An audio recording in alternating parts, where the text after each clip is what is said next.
What is up, y'all? I am back. It's just me today. I'm ready. I got my Bible with me. I got the New King James Version. But today's topic is atheism is foolish, and Paul confirms that God exists. And a lot of you might be like, well, Paul is just a man. How would that confirm God exists? Because Paul is a very, very, very, very, very important figure historically and still in today in the modern world. Why? Because even skeptical and atheist scholars confirm Paul's existence. So if we confirm Paul's existence, then we confirm that these are Paul's letters. Now, not all skeptics and atheist scholars confirm all 13 of his books, but they do confirm 7 of them, which that's all I need is 7 of them. 13 puts the nail in the coffin. But if you want to limit me and say I can only use 7, fine. I'll only use 7 that the scholars who are skeptics and atheists agree to. I only need 7. That's all I need. So today's topic is atheism is foolish. It is. It's foolish, and Paul confirms that God exists. Untrustworthy now. Yes, atheism is untrustworthy. And it's untrustworthy because atheism is a roller coaster. I've seen it. Atheism is a roller coaster for you guys. The reason is because one day you can be happy. One day you can say facts are facts. And then the next day you'll dip down and you'll say, no, facts are no longer truth if it goes against your thought process, your worldview. This is why it's untrustworthy, because there's no foundation. Atheism is built on glass foundation, which is why it always cracks. It always breaks, because one day your worldview will say, yes, I agree with this. And then the next day your worldview will say, no, I don't agree with this. So this no longer is sufficient. So I take this away. But you just confirm this. So you're flip-flopping back and forth. You flip-flop back and forth, flip-flop back and forth. So yes, atheism is in fact untrustworthy. It's very untrustworthy because of the simple fact you have no foundation. Everything for you is subjective. And if it's subjective, that means it's all based off of opinion and how you feel. How can I trust anything in life? Even if I take out my biased opinion about Christianity, right? Even if I take that out for a second, how could you, as a person, a thinking human being, trust anything that's based off of feelings and subjectivity? Logically, how would you be able to trust atheism when it's built on subjective matters? That means it's only based off of how you feel. If you feel like this is wrong, but then the next atheist feels like this is right, you're just flip-flopping back and forth. Even atheists don't agree with each other about their own ideology, about their own worldview. So how would you be able to trust that, yes, atheism is foolish because it's untrustworthy? 100%. That's simple.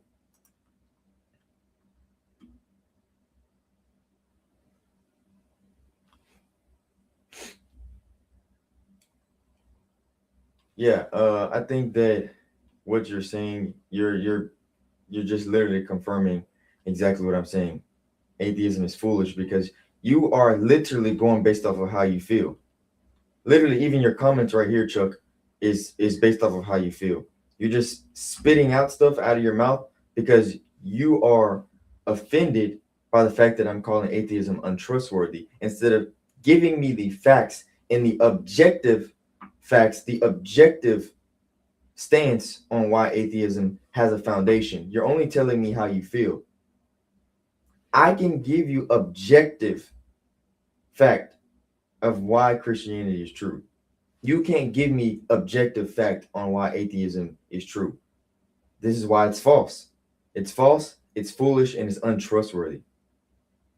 No, it can't be. Everything that I just said about atheism can't be applied to Christianity. You know why? Because we have a moral lawgiver. This is why atheism fails. Because if everything is subjective to Chuck, then Everything subjective to Chuck can change based off of the next person. Even if you were to have a child, your child can have a subjective view to you, Chuck. And if they have a subjective view to you, it's just going to flip flop and flip flop and flip flop. That's not a foundation. That's not sustainable. All that does is create chaos.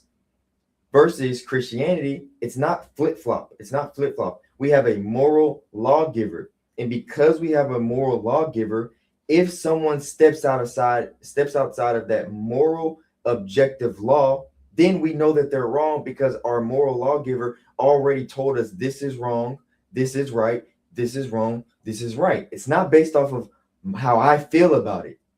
This is the issue, is atheism wants to live in a world based off of, if I feel like this today and feel like this tomorrow, I should be allowed to do that. That's not how the real world works.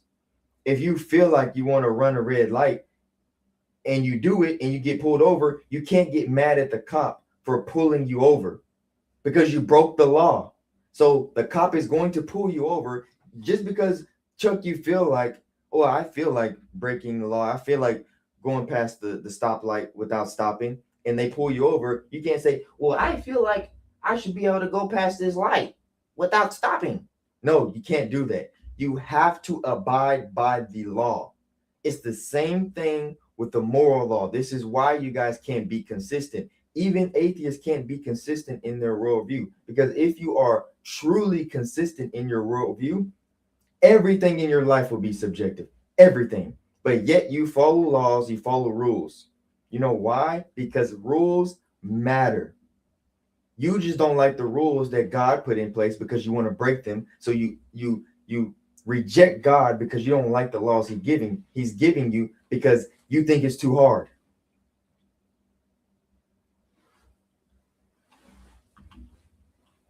See, that's how I know you're not even paying attention, Joe.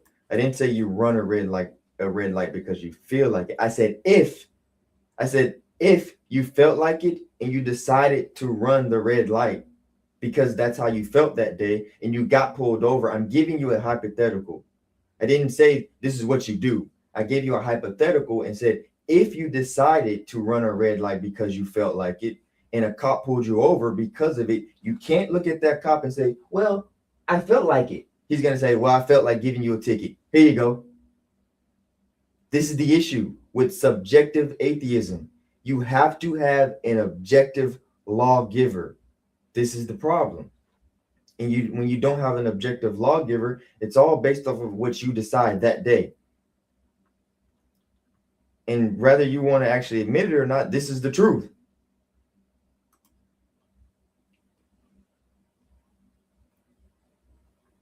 It said, random guy. He says, I'm not really religious. I don't believe in gods or stuff like that because of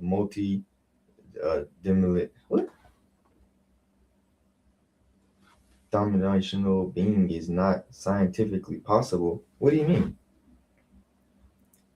How is a multi-dimensional being not possible? So Christianity is not based off of I don't know if you're talking about the other religions, but Christianity is not based off of multiple gods. It's one God that created everything. He just exists as three persons. I'm gonna leave it at that, because if you can't even fathom if there's one God, I'm not even going to go into how God can exist as three persons. We got to start with, why don't you believe in a God first? That's where we got to start. And just because it's not scientifically possible to you doesn't mean it's not possible. Because if there is a creator who created this universe, he doesn't abide by the laws of humanity. That's what you're missing. If there's a creator who is God, that means he created science, which that means he's allowed to be outside of it. Do you understand? And if he's allowed to be outside of science, this is why it's possible for him to do the things even outside of science. So this is the issue that scientists have. Scientists still can't answer, how did Jesus resurrect? And they can't disprove his resurrection. and they can't figure out how did the whole universe get here.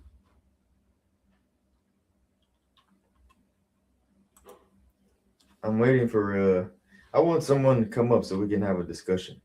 I don't like talking to the comments all day because the comments can just go back and forth, back and forth. But if you want to actually have a conversation, just click the link at the top that I pinned to the top so we can have a discussion. If you disagree that atheism is foolish and Paul confirms that God exists, that's the whole point of this, to actually have a conversation, not just to tell you how I feel or you tell me how you feel. Let's actually have a discussion.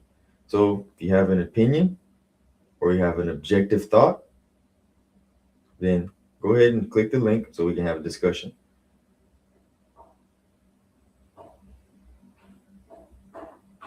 Yeah, Chuck, I think you just like to argue. I've come to that conclusion, Chuck. You just like to argue. You just like to sit behind the computer and comment and say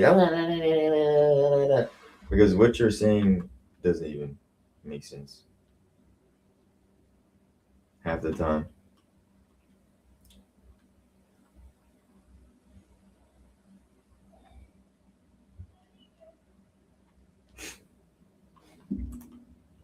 Yeah, atheism does have a lot to do about morality, but I'm not here to go into morality. I'm here to go into God existing.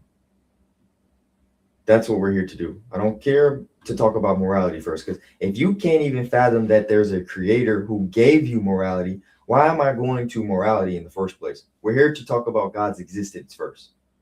You have to let that check in first. It's like talking about morality and going to all these things that atheism tries to push onto you guys is like reading a book and trying to go to the end of the chapters first instead of reading the first chapter.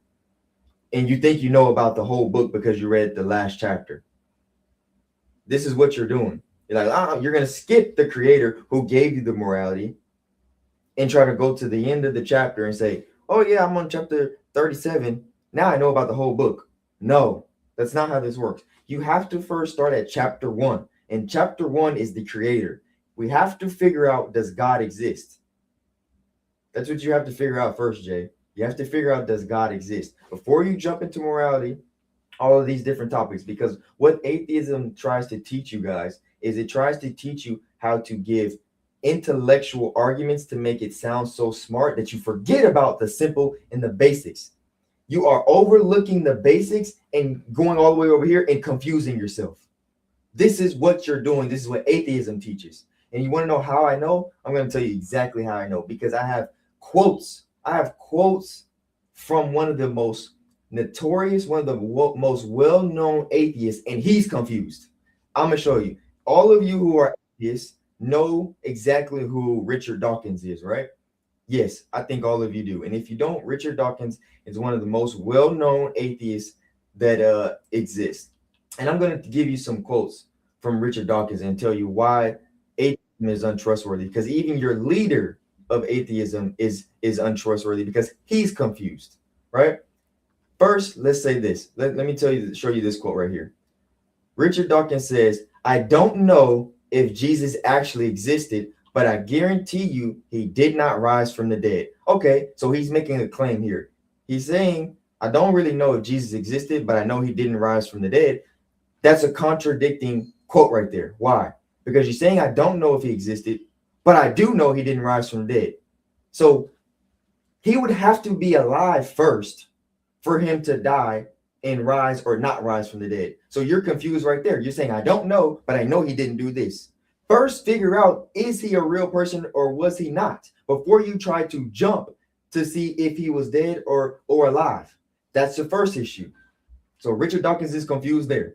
Then he says, Richard Dawkins again quotes this, and you can go search it for yourself if you want. It's on the Christian Post. Richard Dawkins says, Jesus was a great moral teacher. Somebody as intelligent as Jesus would have been a good atheist if he had known what we know today. You see the contradiction of Richard Dawkins right here. The first quote I just gave you, Richard Dawkins says, I don't know if Jesus was alive, but I do know that if he didn't rise from the dead. Then the next quote says, Jesus was a great moral teacher. So is Jesus alive or is he not? Your own leader of atheism doesn't even know what he's talking about because he's trying to be so intellectual that he's forgetting about the basics. Is Jesus a real person or not, Richard Dawkins? You're saying he's a great moral teacher, which means you're confirming he's a real person. How can you confirm Jesus is a great moral teacher? He said was a great moral teacher, not possibly could have been a great moral teacher if he existed. He said Jesus was a great moral teacher, meaning he's confirming Jesus is a real person. But in the other quote, he's stating, I don't know if he was, but I do know he didn't rise from the dead.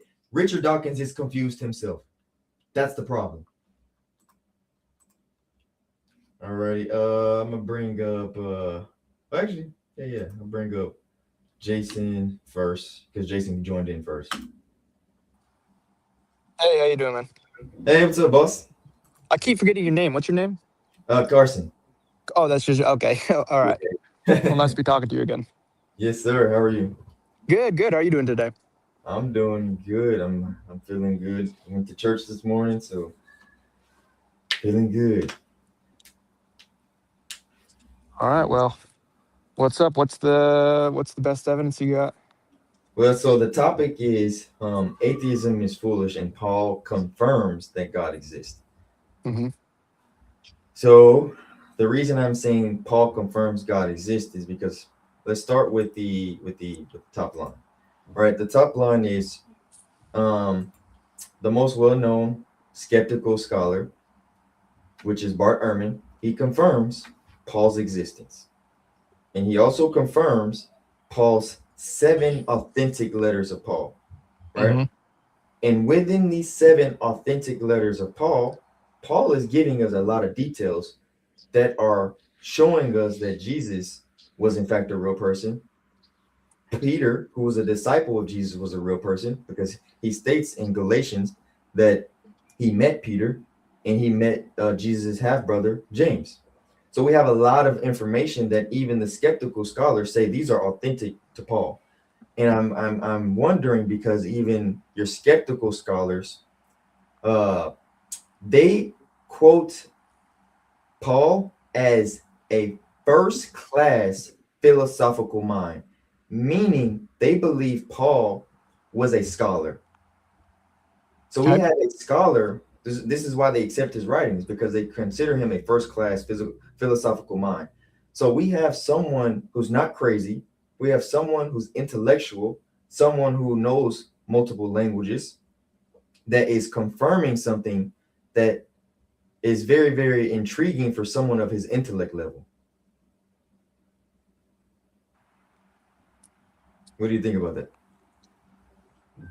I mean, I think when scholars refer to the books you're saying that they're authentic writings of Paul, that doesn't mean that what Paul is saying is necessarily true. Like I can find you an authentic Harry Potter book, but that doesn't mean the words on the page were that actually happened. Well, that's a facetious comparison, and the reason I say that is because we know Harry Potter land doesn't exist, but we know Jerusalem exists today. We know that the land of Galatia was a real place. We know that Romans is a real place.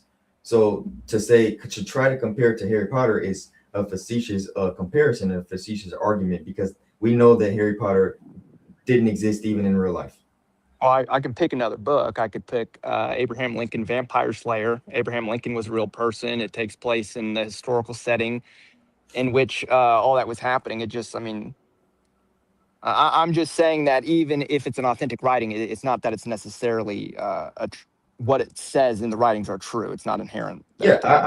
I'm not going to be biased. I'm going to stay consistent. I agree that doesn't make it true.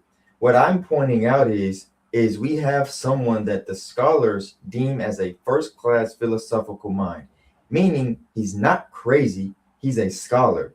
And we have this scholar convinced that he saw Jesus with his own eyes. We have this scholar stating that this man Jesus died for our sins and he is God. This is very profound and very intriguing, at least to look into the data of why would someone of his intellect level would be convinced of this. That's what I'm pointing to. I agree with you. It doesn't necessarily make it true, but it does make it intriguing to look into it and say, why would someone of his intelligence, of his status also being a Pharisee, why would he give that up and go over here and go on the run and be imprisoned? He had to be convinced of something. Yeah, I would say it was just the road to Damascus experience that did that mostly. And do you believe that that experience was a hallucination? What do you think that was? I don't know what it was. So then you can't rule out that he actually could have saw what he saw if you don't even know what it was. You see what Yeah, I'm saying? I can't disprove what he said, but I with that experience, but I need someone to positively affirm that it what happened, that what his experience was actually did happen to him. Well, we do. So we have his soldiers that were there that heard Jesus' voice audibly. They didn't see him physically like Paul did, but they heard his voice audibly. And then we also have another man who had a dream that this was going to happen to Paul. And when he met up with Paul, he told Paul, "Hey, Paul, I had a dream that you were going to meet Jesus." And Paul said, "Oh, I actually did have this happen to me on my road to Damascus." So we have a few witnesses that all attest to agreeing that what happened to Paul was in fact real. And if you, I don't know if you've heard of Paul Meyer, but Paul Meyer is a scholar. He worked at Western Michigan University as a historian, and he states, not just a historian, as a antiquity historian. So he studies ancient history, and he Hmm. quotes that for any historian that does ancient history, two witnesses to something is enough evidence for them to deem it as highly probable. And so not only do we have two witnesses of Paul, we have up to five. So, and that's just Paul. And we won't even get into Jesus himself. Jesus had over 30 witnesses that are just writing about him. So this is why it's profound, because even the historians state that just two agreeing to something that happened in the ancient world is a significant amount of evidence for them. And like I said, this historian's name is Paul Meyer. Yeah. I understand where that comes from. Mainly the thought that the likelihood of two people hallucinating the exact same thing is highly unlikely, but it seems to happen all the time. If you look at like the miracle of Fatima, I can't remember the exact count of people who were looking up and saw the sun dancing as like the Mother Mary. I can't remember what country was that either. If we just looked it up, we could find it. But group hallucinations are very common, and they're not something to be ruled out. That is, even if the claims that are written down are true still. Well, that's why I asked, do you think it was a hallucination? And I even wrote it down myself because I knew that this was possibly going to be an argument. Mhm. And I call it the hallucination problem. The problem with the hallucination thing is hallucinations are usually individual. You can even look this up. Hallucinations are never groups. So you're telling me that a group of people all had the same hallucination experience. Hallucination is usually an individual who experienced something and then they go tell someone, or they say, "Hey, I had this experience." It is literally less than a 5% chance that this group had the same hallucination experience. That's the first issue. The second issue is they do not occur identically, meaning they all say that they saw Jesus, but the way that they say they saw Jesus is it differs. So this means also that their hallucinations are different. So they all experience seeing Jesus. So they all agree to this part, but how they say that they saw Jesus, all of the experiences are different. So this gives us a good probability that this cannot be a hallucination, because you have the same groups of people agreeing to something while also saying that they had different experiences of it. So hallucination of the same group is highly unlikely. Well, I mean, I would just defer to if your proof that this is all real and Paul actually saw it is in the hallucination, then that's a lot of work. Like you have to prove ahead of you. Like I'm trying to think how to phrase it correctly, but if like any naturalistic explanation is more likely, no matter how low the odds are, than a supernatural explanation. And I feel like what you're saying with the hallucinations were seemingly all of God or Jesus, yet they differed only is more confirmation that it was likely to happen. The fact that they had a group hallucination, but they weren't all identical. They all kind of had their own version of it. Would seem to be more favorable to what I'm saying. I think. What do you think? So okay, let's say this, which I don't agree, but let's say this, just hear me out for a second. Even if I gave you they hallucinated, even if I gave you that, right? It still doesn't explain something that's not a hallucination, which is why is Jesus's tomb empty? This is not a hallucination. This is something that they physically saw. So even if I gave you the fact that maybe it's possible that they hallucinated and said that they saw Jesus and had a supernatural experience, it still doesn't negate the fact that we do know Jesus was a real person, and they did say he did die on that cross at the crucifixion. So why is his tomb empty? So this throws out hallucination. It throws it out because of the simple fact his tomb is empty.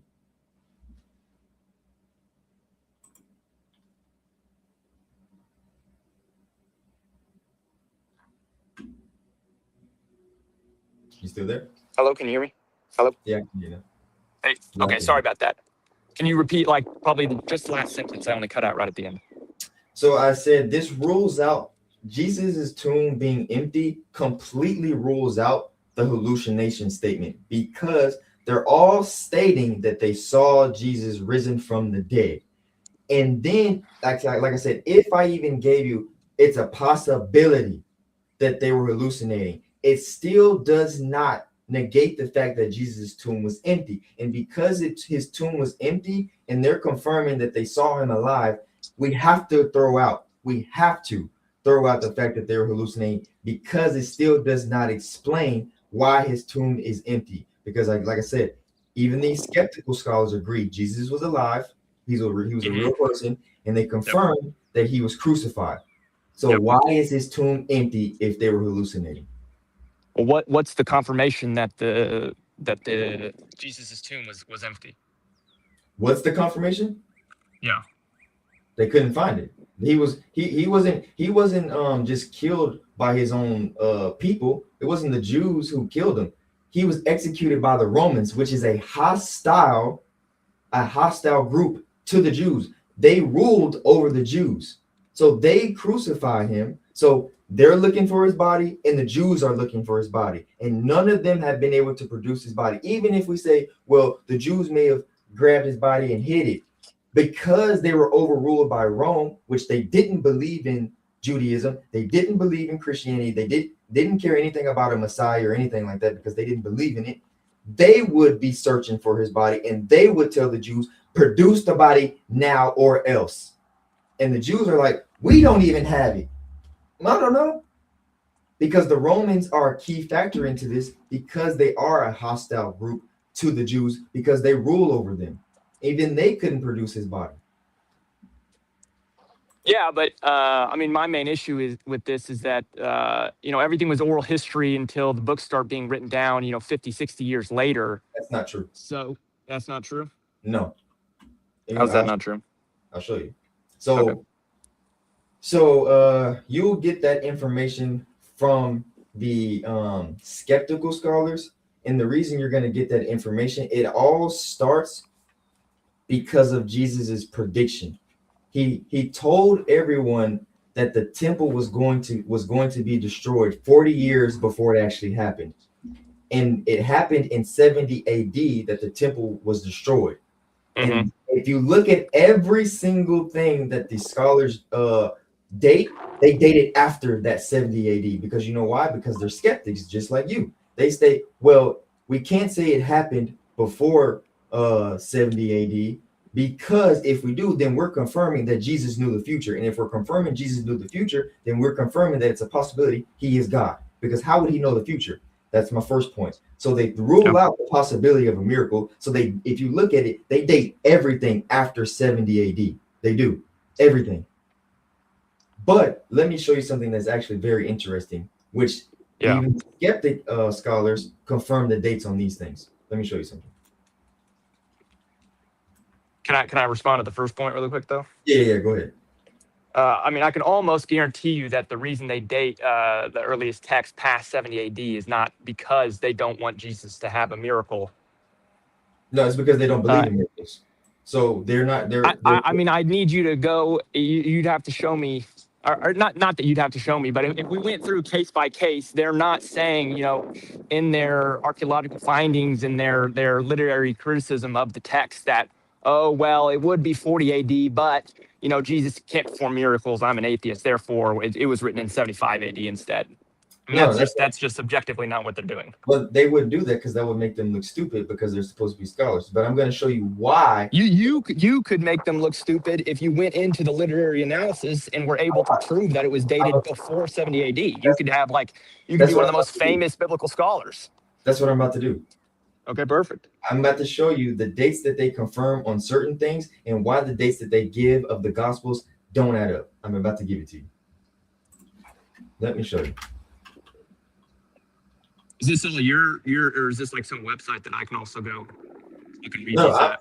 I'm gonna use literally the scriptures. I'm gonna show you the scriptures, and then I'm gonna show you the dates that they confirm.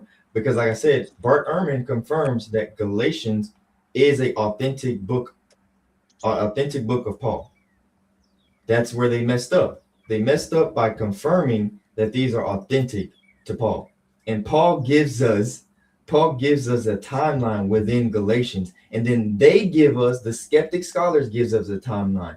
And I'm going to show you why what they're saying doesn't actually make sense. Let me show you. So let's just Google real quick. For example, when did Bart Ehrman say, Galatians? I mean, I don't necessarily care exactly what Bart Ehrman said. It's well, I care about what he's the number one. He's the number one. Yeah, I know. I would just prefer the actual scholarly consensus. We don't need to appeal to just the one guy. There's no one really, what I'm saying. Like I said, there's no one really above him. So I know, but I don't. He's not like a prophet to me. I'd rather what all the scholars say. The independent corroboration is what give me a scholar that you would like to use then. Well, no, I don't care about one specific scholar. I'm saying it might not even be in there for you to just look up. I'll do this. I'll just say, when was Galatians written? Yeah. Okay, thank you. Right? Yeah. Okay. So Galatians, overview. Galatians was written by the Apostle Paul around 48 to 49 AD. Right? Mm-hmm. Okay. Now let's go to Galatians. I'm going to show you something very interesting. So keep in mind, Galatians 48 to 49 AD. Paul gives us a timeline here. In Galatians, this is the book of Galatians. He wrote this in 49 AD. Let's just use 48 to, so we don't have to keep saying 48 to 49. So he wrote Galatians in 48 AD. He tells us, then 3 years later, I went up to Jerusalem to become acquainted with Cephas, which Cephas is Peter. This is Peter, the Apostle Peter, right? So he's writing this in the book. He's writing this in Galatians. He's giving us a timeline. So if he wrote Galatians in 48, and he's telling us a 3-year period of time that happened before 48 AD, this means we have to at least subtract 3 from 48. So we have 45 AD. Possibly he met Peter in 45 AD. Yes?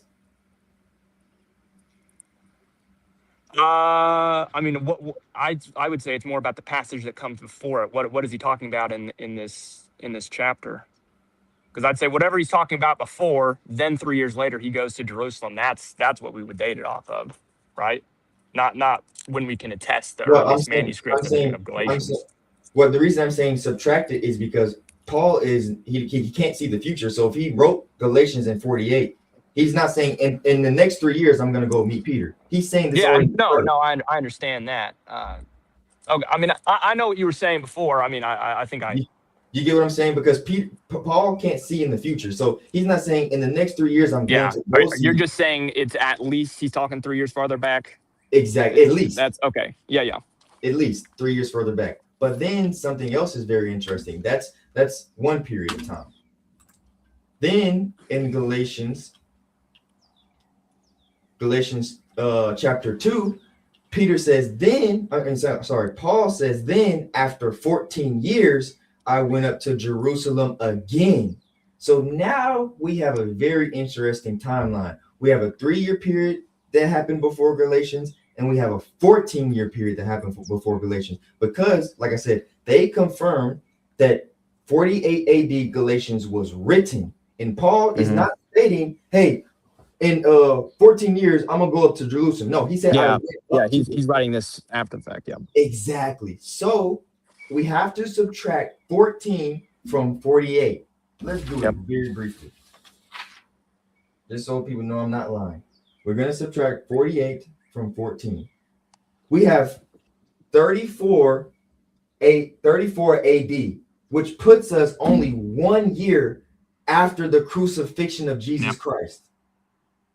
Only 1 year. So them stating that all this stuff was written prior, decades and time after the fact, this is not true because Paul gave us the timeline. They messed up by giving us dates for Galatians, and Paul gives us dates before Galatians. Yeah, I mean, all of the Gospels and everything are telling stories of before we can confirm their oldest copies. And I mean that's they're not saying that. But you just made a claim that it happened way after the fact, and I'm showing you that this tradition started a year after Jesus' crucifixion. No, I understand that. No, I'm saying that the books aren't written until 50, just because in that book that he writes in 50, that 14 years ago I did this and 3 years ago I did this. That doesn't mean that the book still wasn't written down and first compiled 20 to 30 years after the fact. That's all I was saying. I'm not saying he can't talk about things he did in the past. I'm just saying we don't know what was added or subtracted within the time period where it was just oral history for all the first, the first church, the first early church. Okay, I'll give you some more because that was just the start. Paul is just the start. So now let's go into the Gospels really quickly. Mm-hmm. So Matthew, Mark, Luke, and John, right? Yep. Do you know which one they say came first? Chronologically or the old stated? Chronologically, like which one came before all of the other Gospels? I know the last was John, was it not? I can't remember the first. Yeah, it was John. John was last. First they say is Mark. They say Mark is first, then Matthew, then Luke, then John. Yeah. But Luke gives us a significant piece of evidence where the timelines they give us for these dates are actually wrong. And I'll tell you why. So in the book of Acts, let's look this up really quick.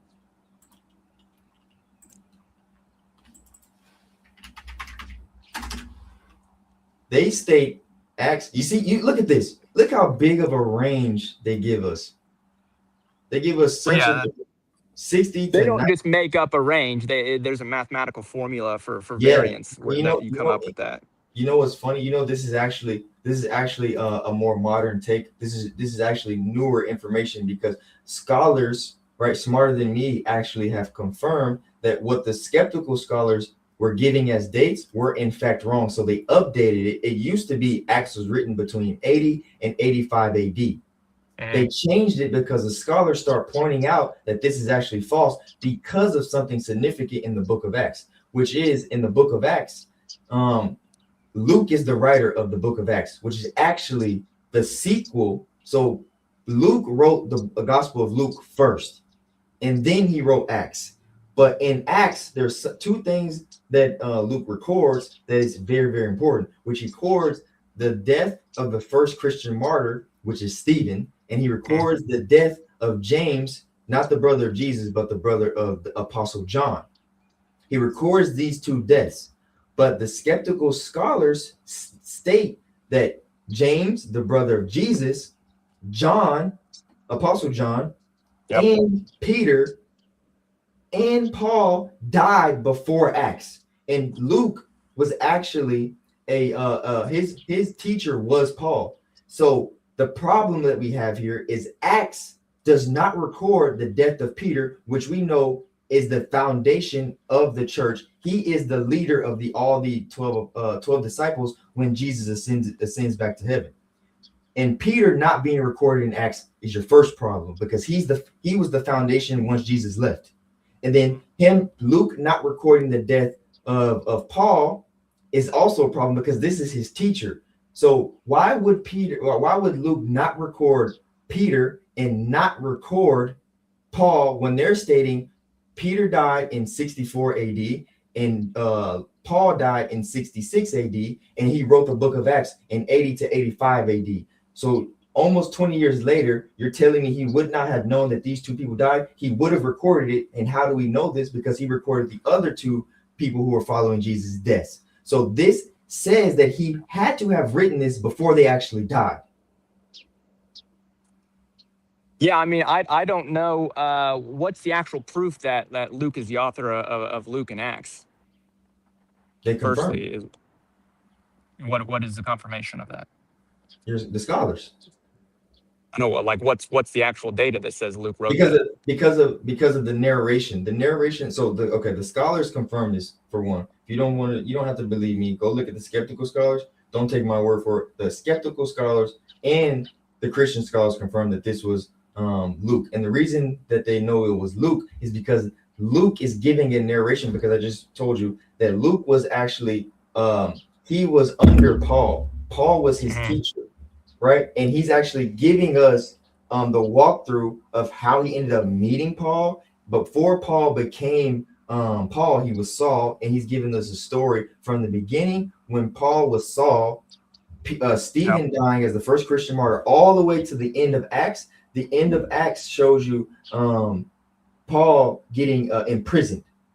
So, and he was following, they were together. So the reason we know this is because they were together. Luke is giving us a narration outside of Paul of the walk of all the main leaders. Like Peter, he walked with Peter eventually, and he walked with Paul the whole time. And he's giving us that narration from the beginning to the end.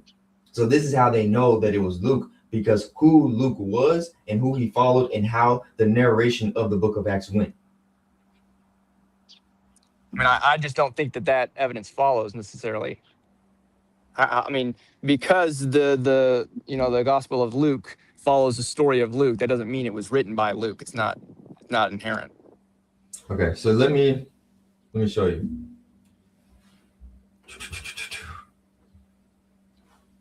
I mean, I could be completely wrong about this, but from my understanding, we didn't actually have 100% confirmed writers of any of the Gospels. Of any of the Gospels? Yeah. Who said that?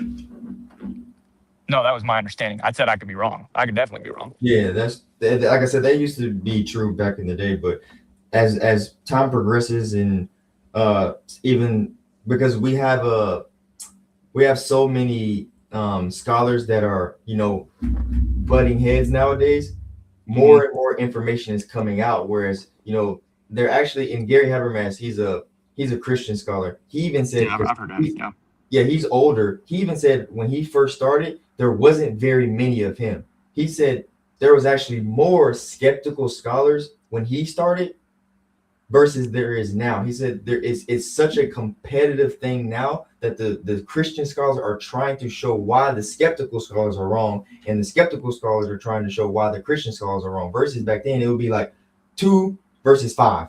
Now it's 5 versus 5. So we have so much more information coming out on the Christianity side that now the skeptical scholars have to kind of concede to some things because they're proving some things to be right. Not saying they're agreeing with necessarily everything, but there's some nuances that they have to come down and say, okay, now we both agree on this. But it's never going to be as far as the divinity of Christ or anything like that. But it's more along the lines of who was this, who was that, who wrote this, who wrote that.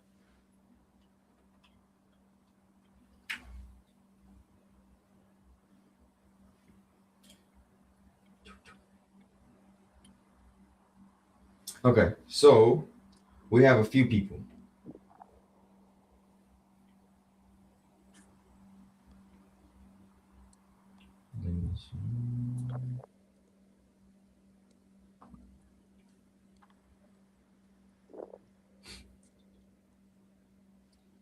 Okay, so let me pull up his name so you can see it really quick.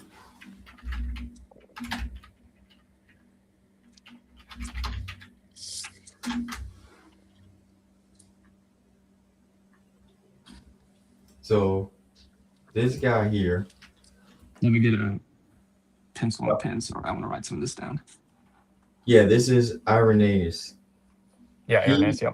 yep, he was one of the earliest bishops. He was a part of the first foundations of the church that has now formed to what it is now. But he confirms he's actually an eyewitness, right? He's an eyewitness because he confirms that Luke was the companion of Paul, right? Which is recorded throughout all the Gospels, actually. So Luke is actually younger. Like when you see like Matthew and then John is older. John and Matthew are older than Luke and Mark. Luke and Mark were actually younger at the time when Jesus was walking the earth. So they were they were young. So like they were under these disciples. But he confirms the confirmation that Luke was actually a companion of Paul's who learned under Paul. So if you want to look into him, you can actually find the information on how we got to the conclusion of Luke being a companion of Paul and following Paul directly, which leads us to how we know Luke wrote Acts and wrote the Gospel of Luke. This is his name, so you can, like I said, you don't have to take my word for it. Go research this guy and look into how he confirms, and then how the Like scholars. Irenaeus will confirm that Luke was a companion of Paul, or that the that he, writings of Luke are penned by Luke. That he was a companion of Paul. Oh, I mean, I believe that.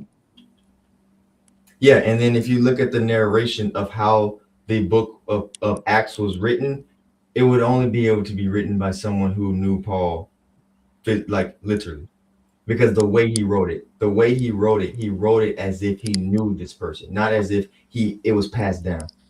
I know, but I can write a book as if I knew someone I didn't. No, you can only write, like, for example, I'm not old enough, but I'm just gonna give you a compare. Are you old enough to have been a part of 9/11? Me, no. Okay, so like for example, me and you are in the same boat because I'm not old enough to actually be a part of 9/11 either.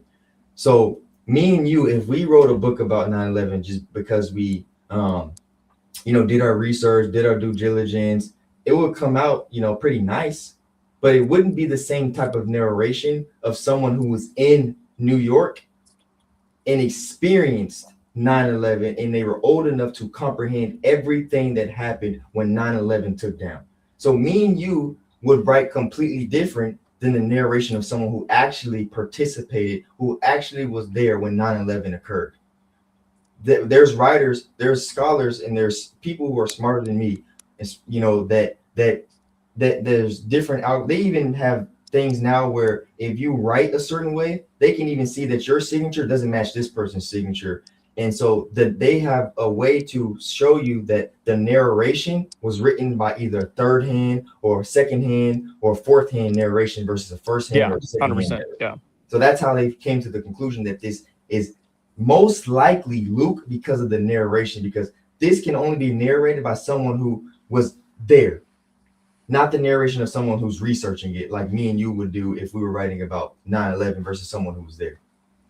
Yeah, I mean, with the 9/11 thing, you would only be able to tell if somebody who was there and witnessed it could tell you that you were not right. So that's the first thing, or experienced it.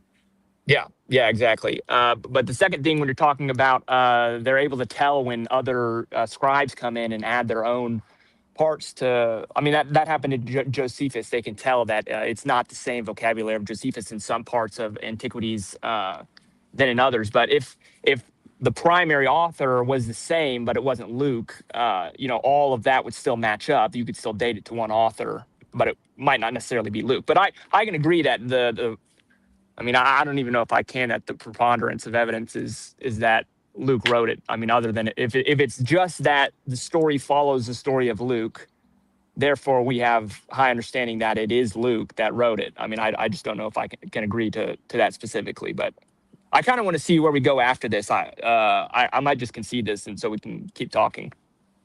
Okay. Yeah. So, yeah, my point is that Luke confirms that there's only 2 deaths recorded that are important in the book of Acts. And if we don't, we know he was a companion of Paul. So if Paul died before the book of Acts was written, why wouldn't the writer, I won't say Luke, but why wouldn't the writer not record Paul's death in there, but record the other person? If they are, in the book of Acts, Paul is in there. He's mentioned even before he became Paul. So if he died before this book of Acts was completed, why wouldn't they have mentioned it? I can't remember where did Paul die? Paul died, I believe. I thought it was way off in Rome. Yeah, it was. He died in 66 A.D. In Rome. Might just Google it real. In Rome. Okay. He did die in Rome. Yeah, he died in Rome.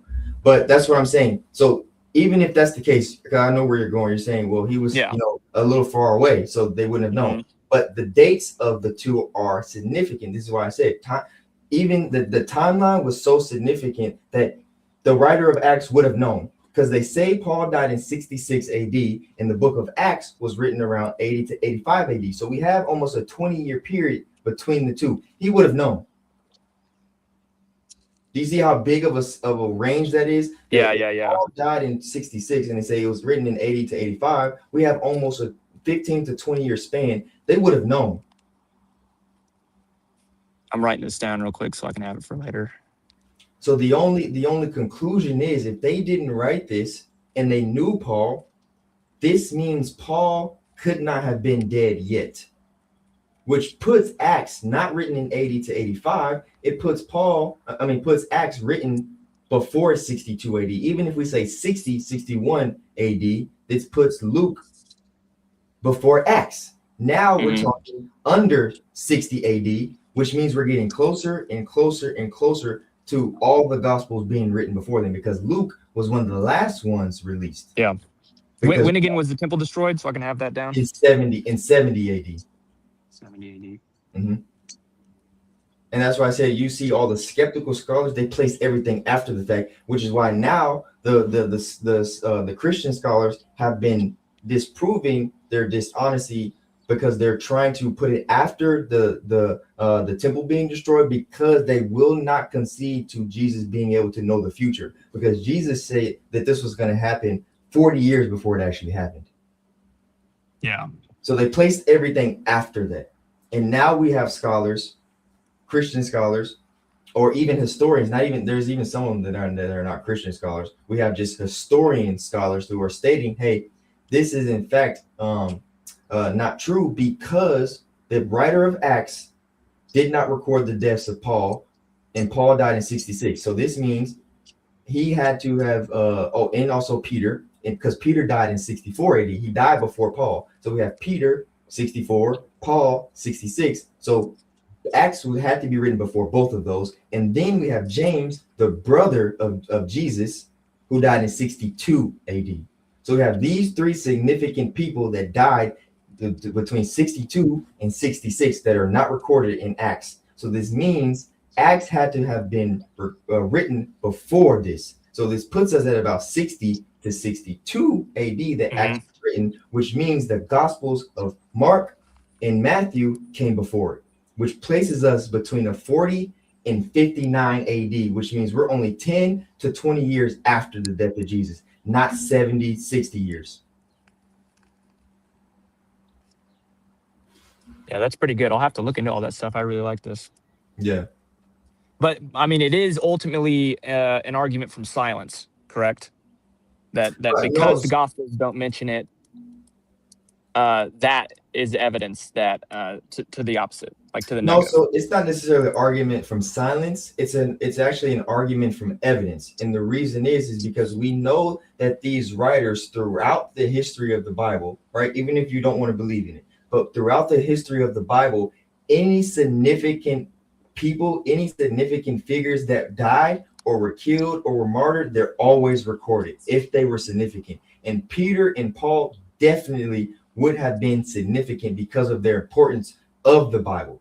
Peter was a direct disciple of Jesus. So his death would have been important to record. And Paul, the writer of Acts, was connected to Paul. So him not recording it, even if you don't want to say it's Luke, the writer was connected to Paul. So Yeah. recording his death is another issue. So it's actually an argument from evidence, not an argument from silence. Yeah, no, I mean, I'd be willing to accept that, even if it wasn't Luke, if it was whoever was penning this was close to the movement, that it is a good argument considering it's not mentioned if they were written after. Yeah. But most of these dates with the disciples dying, where do they come from? Of the scholars. That's why I said you don't have to take my word for it. Even the skepticals. That's why I said Bart Ehrman himself says that these are the dates of the deaths of these people.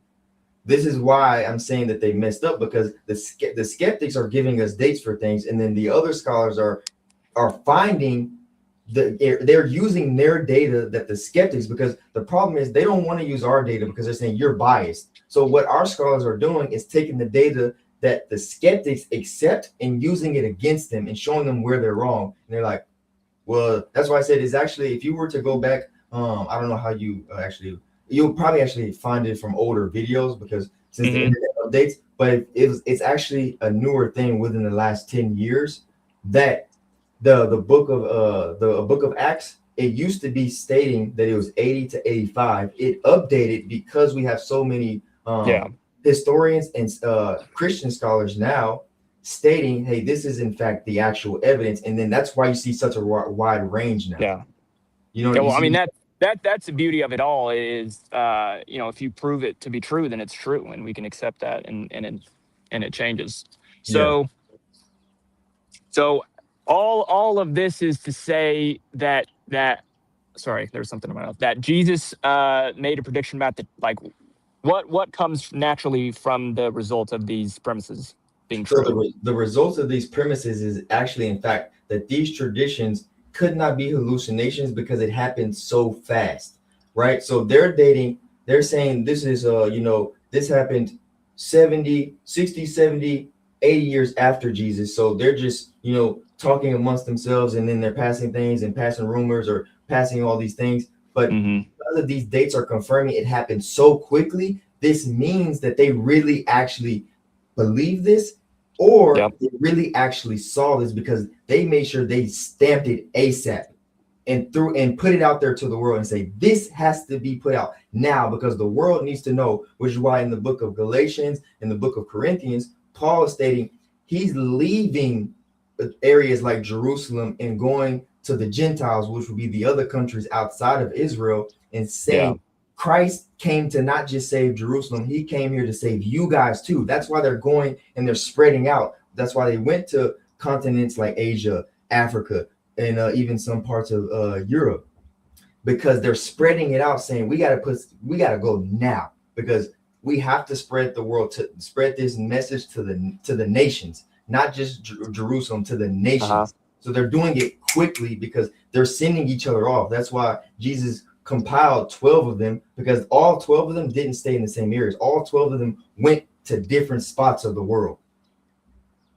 Well, isn't that mostly because didn't Jesus say that before some of you will not taste death before I come back? Didn't he say that? So they thought that the second coming was like going to happen super soon. Like, doesn't he say you won't even be able to reach? No, he didn't say his second coming. What he said was some of you would not pass before you see my glory.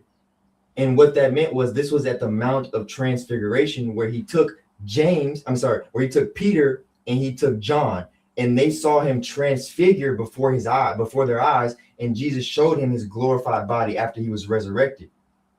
That was what he was talking about. And this is where they said that they saw Elijah and Moses on the side of Jesus, and Jesus was in his glorified body, and they said they saw him in all white, in the purest white that they've ever seen in their entire lives. And they told their disciples these things, and they told the other apostles these things. So that was what Jesus was referring to. He's referring to some of these disciples that were with him were going to witness him transfigure right before their eyes, proving to them that he is God, so they could tell other people.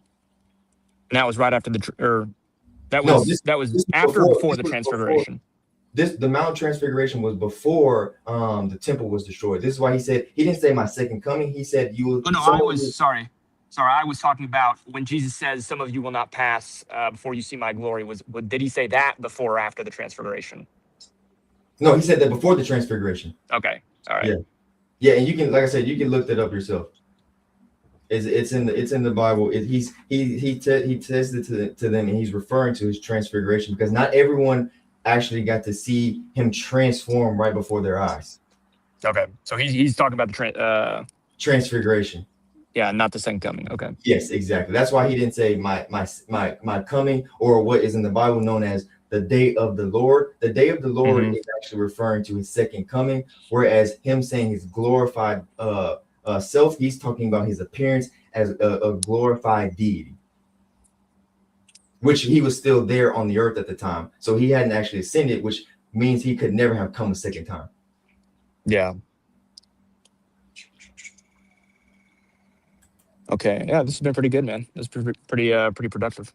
Yeah, I thank you for coming on. Let me just show you this real quick before you get off here, man. I just want to show you this real quick.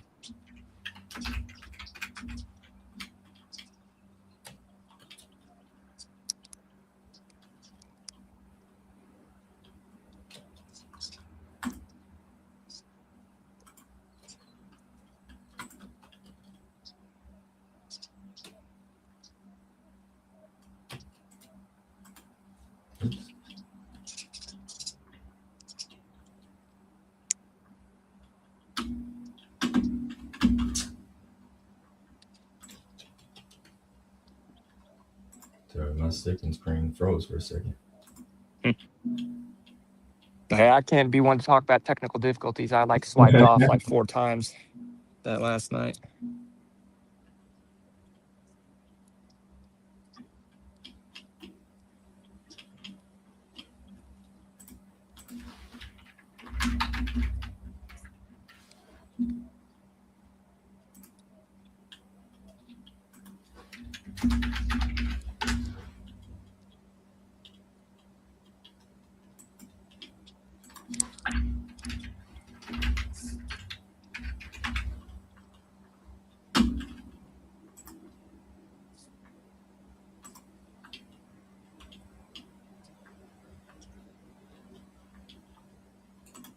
Okay, look at this. This is what Jesus was talking about. Look. Yeah. Matthew 17. It's literally right after each other. Look. So you have. Oops.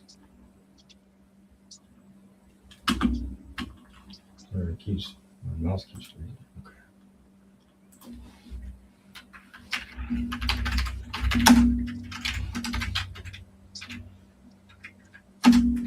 So we have Matthew 16 and then we have Matthew 17, the very next chapter.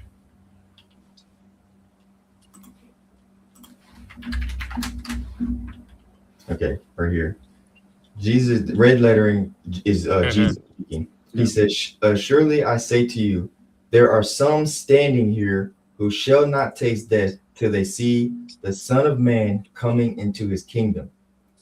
And this is 16:28, and literally right after the beginning of the next chapter, it states, now after 6 days, Jesus took Peter, James, and John, his brother, led them up on a high mountain by themselves, and he was transfigured before them. His face shone like the sun, and his clothes became white as light. And behold, Moses and Elijah appeared to them, talking with him. Then Peter answered and said to Jesus, Lord, is it good for us to be here? If you wish, let us make here 3 tabernacles, one for you, one for Moses, and one for Elijah.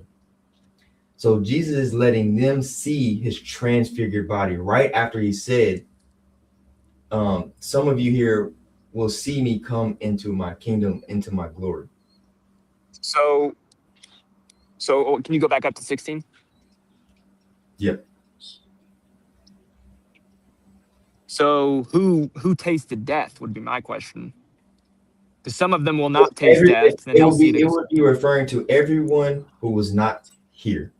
So the people who were here were Peter, James, and John. Those 3, they were there. So Peter is a disciple. James, James, the brother of John, is a disciple, and John is a disciple. So all 3 of them are apostles. Those 3. Yeah, but he was talking to them in 16. Or who all was he talking to in 16? Sorry. In 16, he was talking to the whole group. All of the disciples. Yes, all of the disciples. So all the disciples, some of them basically, because none of them, the other ones, the other 9 did not see Jesus transfigured. So they died not seeing this transfiguration right before their eyes. The other 3. Oh, okay. I see what you're saying. Yeah. Yeah. The other 3 saw it. And the reason that they saw it is because, like I said, this is why Peter's death not being recorded in Acts is very important, because how significant Peter, John, James were to the foundation. Peter was so important because Jesus called him the rock. So Peter was somebody after Jesus left that basically gave him the keys and said, hey, you make sure all your brothers are on point. So Peter is very important, which is why he lets him see these things, why James saw these things, and why John saw these things, which is John wrote Revelation. So this comes down to whether or not the Son of Man's kingdom is his transfiguration, basically, right? That's completely plausible. If that's what he's referring to in 16. Yeah, that's what he was referring to. He's referring to his transfiguration. They saw his actual full glorified body. Okay. Yeah, that's what they saw. But yeah, man, I appreciate you. It was actually a really great conversation. Yeah, I like talking to you. I got all my notes here, so I'll look over them and read up on it. I always appreciate talking to you, man. Yes, sir. Yeah, next time, if you, like I said, you're gonna do your research. Next time I stream again, then come back and tell me what your thoughts were on that information. Yeah. All right. I'd love to. All right. Till next time. Thank you very much. Thank you, man. Have a good one. Bye.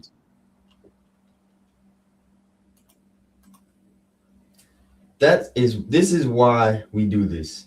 That was an amazing conversation.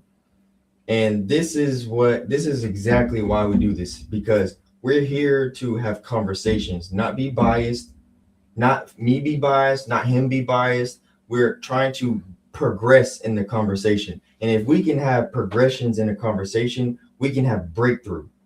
And if we can have breakthrough, this is exactly what we're here for, because we're trying to pull you guys who don't believe in God out of the fire. Truthfully, we're trying to bring you out of the fire. And what do I mean by that? We're trying to grab you and say, come over here, because we want you there in eternal life with us. I want Jason there in eternal life with me. I want him to be there. I'm trying to pull him and say, Jesus really is the truth. He's telling us he has a way for us to never, ever perish, ever.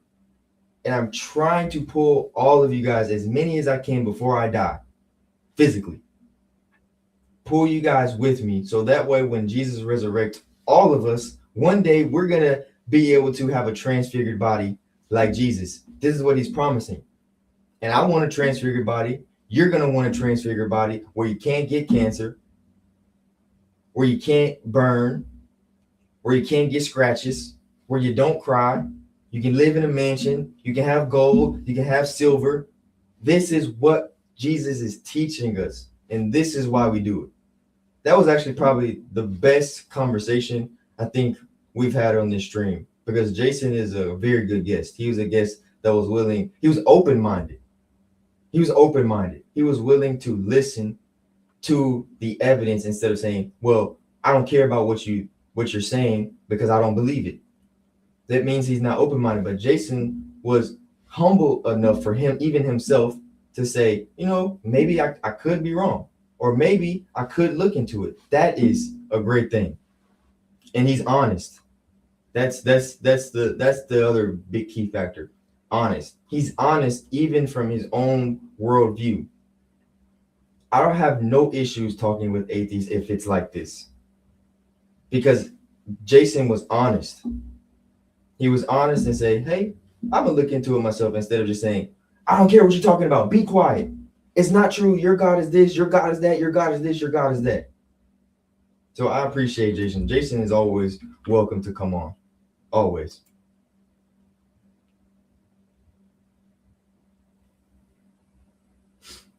And this Chuck, man, Chuck guy, you're very emotional, man. You say a lot of stuff. Yeah, awesome combo. Yeah, I think that was a great conversation. Yeah, Jason, Chuck, this guy, y'all see him in the comments. Chuck, I'm not gonna lie to you, man. I feel like you got some demonic spirits in you, truthfully, and we have to get those out of you, for real. We really do. You got some demons that are sitting on your shoulders that gotta go, because they are trying to control you. Because let me show you why. The Bible actually says that there is no God. The Bible says that. Let me show you. Go to Psalm 53:1. Let's go to Psalm 53:1. The Bible says there is no God. Look. Psalm 53:1. The wicked fool says in his heart, there is no God. They act corruptly and commit abominable injustice. There is no one who does good. So look. This is what your favorite sentence is. There is no God. Yeah. That's in the Bible. The Bible says the wicked fool says in his heart that there is no God. They act corruptly and commit abominable injustice. This is what we see the world doing literally right now. They act corrupt and they commit things that are heinous. We see it with the Epstein stuff. We see it with the Diddy stuff. We see it across the world, that these people who say that there is no God, they don't care about anything but themselves, which means they produce chaos. So this is why I say, Chuck, you got to get them demons up off you, man, because right now you're acting like a wicked fool. That's just the truth. You're acting like a wicked fool. You really are. Because I don't understand how you can say all these crazy things about something you don't believe in unless you got demons on you, boy. For real. I don't understand it, because you wouldn't be this angry and say, yeah, unicorns this, unicorns that, unicorns. You wouldn't, because you don't care about unicorns. You know why you say all these crazy, corrupt things about God? Because you know something tells you that there is a God, and the demons that's talking to you behind your back telling you, say it. That's the truth. So I'm going to pray for you to get those demons up off your back. For real.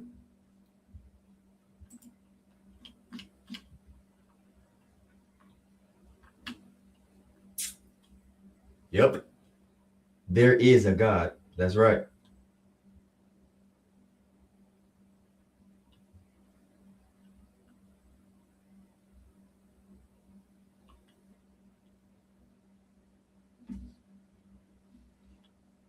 No, Chuck. We're not going to question the morals about Numbers 31. You don't even believe in a God. This is what I was talking about earlier. You're trying to jump to chapter 37 before you read chapter 1. You have to figure out who God is and does he exist before you try to jump over here about the morals and morality that you steal from my God.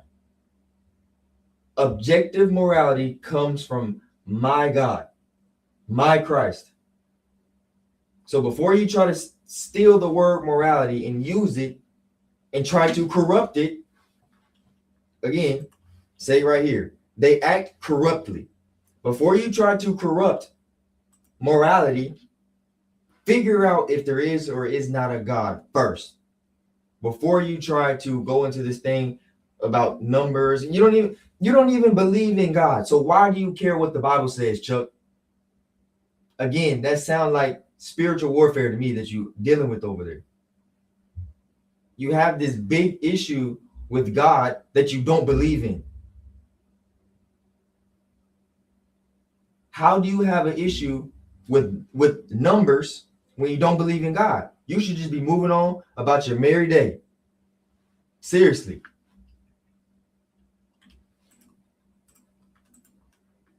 Let me show you something else. We're about to go to the book of Galatians 1, 8 through 9. Let's go to the book of Galatians. Let's go to the book of Galatians.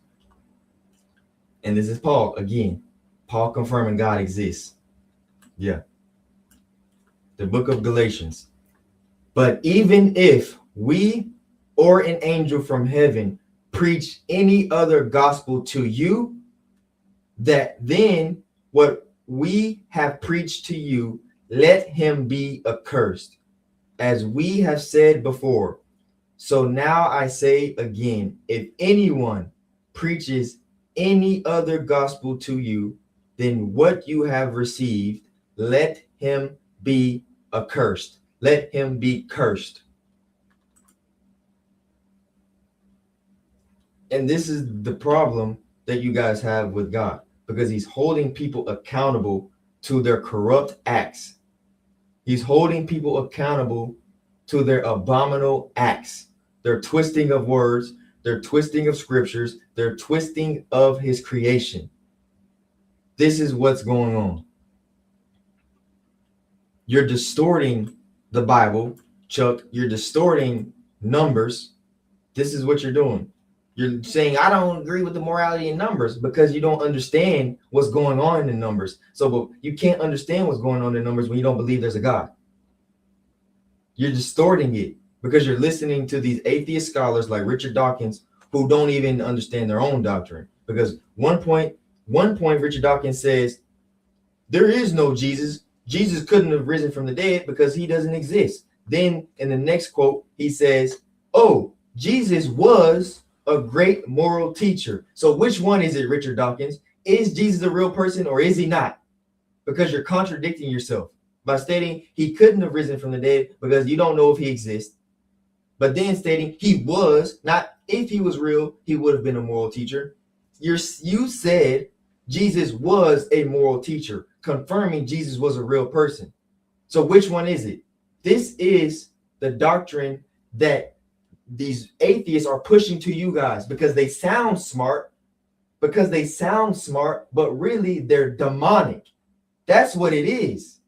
They're demons pushing it onto you, and it's getting your ears itching. It's getting your ears itching. You know why? Because it sounds smart. But the Bible tells us, anybody can be smart, but not anybody can be wise. Wisdom comes from God. That's where it comes from. I don't care who passes an ACT test. I don't care who passes the bar exam. I don't care about none of that. But if you aren't wise, you will still commit dumb actions. That's the truth. This is the difference between a smart person and a wise person. A smart person says, I'm smart. I know about books. But still make dumb decisions. Still got 3 baby mamas, like Elon Musk. Everybody considers Elon Musk smart, but he got multiple baby mamas. You know why? Because he's not wise.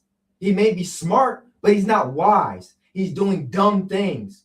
This is what the Bible teaches. It doesn't matter how much smartness you think you have. You're not wise. Because a wise person would have one wife and have children with her. That's what a wise person would do.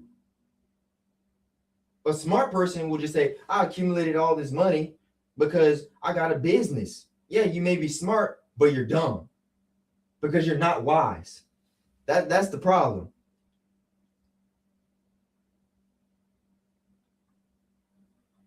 It's all about wise people believe in the Bible. You know why wise people believe in the Bible? Because wisdom is in the Bible. I've never, ever seen a wise person that doesn't believe in the Bible. Never. Never, ever. Again, don't misquote me. I'm talking about wise, not smart. There's a lot of smart people who pass bar exams, they're lawyers, they're doctors. But guess what? They get caught up in scandals because they're not wise. They care more about corruption and money than they care about making the right decision because they're not wise. This is your issue. This is the issue.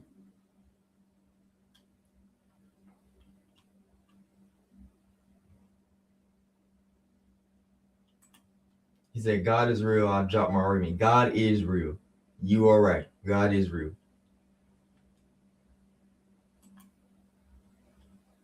Oh, he said the link expired. Let me see. Are you sure the link expired? Let me try to pop it back up. Maybe it clicked off. Maybe that's why y'all haven't joined. Let me see if the link is up still. Because sometimes it does like drop off. Let me see if the link is not on the chat so I can let people join in. Because you might be right. I know sometimes it does trip. Let me look.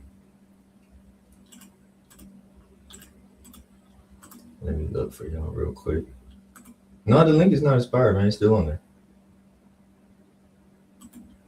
It's still on there. Let me ask my wife real quick if she can click it. But can you see if you can go to YouTube real quick and see if it allows you to click the link?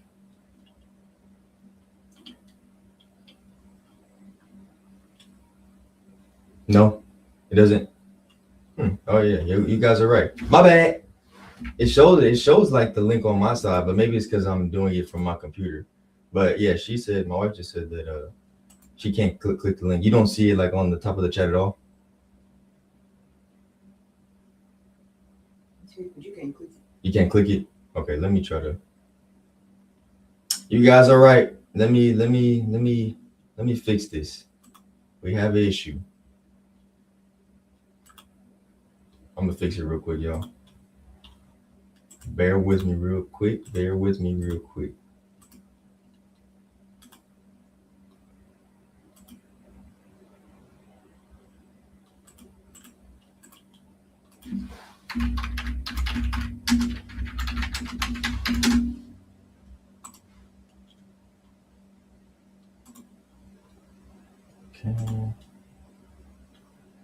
Okay, I just did that one.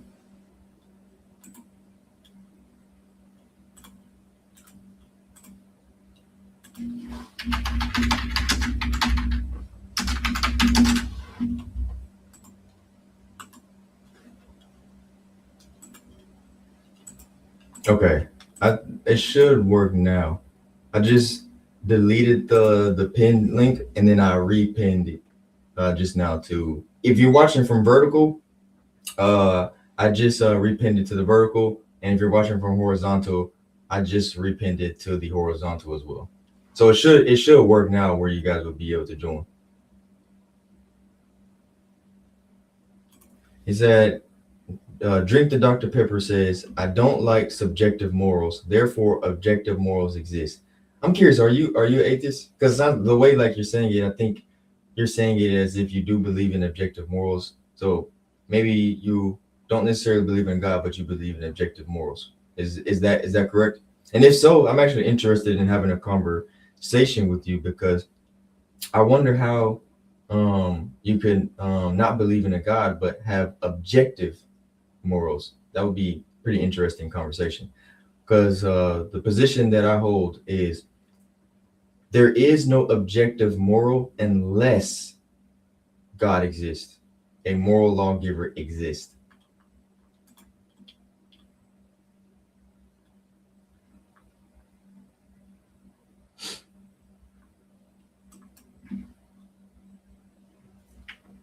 Oh, we got a strong believer in the comments. The young apologist 15 says I could drop my argument in the chat, atheists.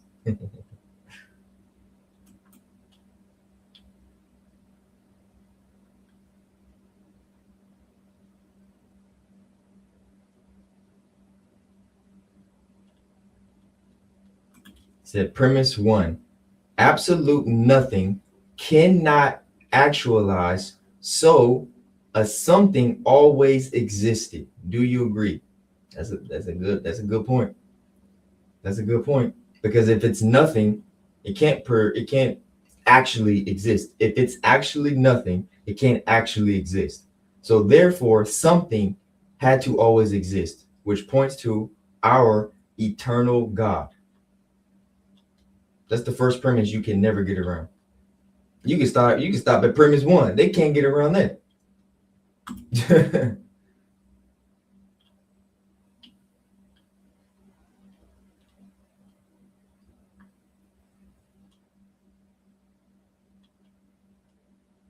It says, no, that's not true. This guy says, if God has a mind, they are subjective. This is in fact false. Even us as human beings have objective morals, whether you want to admit it or not. How do we know? Unless you are a demon or Satan himself, all of us would agree that doing harm to a child is absolutely wrong. Infinite across the board. All of us, it don't matter if you speak English, you speak Spanish, you speak Portuguese, you speak Latin, you speak Greek. All of us would agree, if we all saw it and we all spoke different languages, all of us would pounce on seeing a 35-year-old man kick a little 6-year-old in the face. We would all say this is absolutely wrong. You know why? Because there's an absolute objective moral to what just happened. Absolutely. So God is not subjective. He's consistent, which is why he can be objective, not subjective. That's atheism, which is why I say atheism is foolish, because you flip-flop back and forth, back and forth, back and forth. Tomorrow or next week, you're going to come back here and comment and say, this right here is objective, because you're going to flip-flop. That's what you're going to do. That's what atheism does. That's why I stated it's untrustworthy, because one week you will agree that a woman could only be a woman, and then the next week you will agree that a woman could be a man if she wanted to be. Because you're crazy. You have crazy thoughts. That's why I said atheism is teaching corrupt mindsets. It's teaching a literally abominable mindset. It's causing chaos and havoc across the world. This subjective thought that I can't feel like I do what I want to do. And then you end up in trouble, and then you get mad that you end up in trouble. This is the problem that I have with atheism. I have no problem with people. People, cool. Love people. The ideas that people push and try to form it into a group is the problem. I hate atheism, love the people. I just talked to one, Jason. Jason is a perfect example of what I'm talking about. Jason, the person, I love it. I love him. The mindset he has of atheism, I hate the atheism because it's corrupt. That's what I hate. Jason, the person, if I met him in real life, I would be cool with him because I can tell the way he thinks, the way he speaks, he holds himself to a certain standard. This is why I love the person. The person is not corrupt. It's his thought that's being indoctrinated by the demons, by the Satanists that's corrupting his mind. And I am Jason. I'm gonna one day you're going to end up a Christian. I can tell because the intellect level he has and the humbleness he has, he's already closer to Christianity than he thinks. He's going to be a Christian one day. Watch.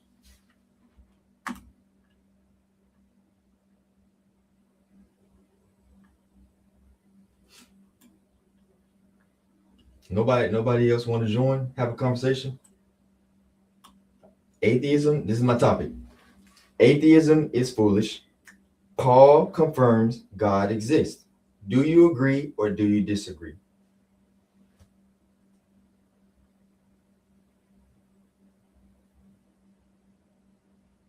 Do you agree or do you disagree?